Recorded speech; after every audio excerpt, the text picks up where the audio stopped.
Cerita seorang anak perempuan yang memberi kejutan pada ibunya saat pulang kampung viral di media sosial.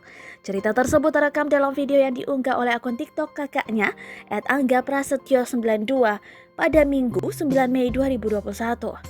Dalam video tersebut, akun @anggaprasetyo92 membagikan video yang memperlihatkan momen haru pertemuan adik dan ibunya. Awalnya, akun Angga Prasetyo 92 mengatakan pada sang ibu jika adiknya tak bisa pulang tahun ini. Hal itu lantaran adanya larangan mudik dari pemerintah. Banyak dari warganet yang mengaku ikut terharu saat menyaksikan momen tersebut. Saat dikonfirmasi tribunnews.com, pengunggah bernama Angga Prasetyo 28 tahun ini membenarkan ceritanya. Angga menceritakan kejadian itu berlangsung pada Jumat 7 Mei 2021 malam di sebuah pabrik roti di Medan, Sumatera Utara.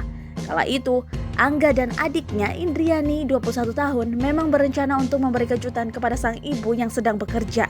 Sebab sang ibu sempat terpercaya adiknya tidak bisa pulang karena larangan mudik dari pemerintah. Angga mengatakan ibunya sempat khawatir jika adiknya tidak bisa pulang ke Medan. Sebab Angga tidak mempunyai saudara di Jakarta dan adiknya juga tidak pernah mengunjungi Jakarta sebelumnya. Tak heran, saat diberi kejutan adiknya datang, sang ibu merasa kaget dan sangat senang hingga bercucuran air mata.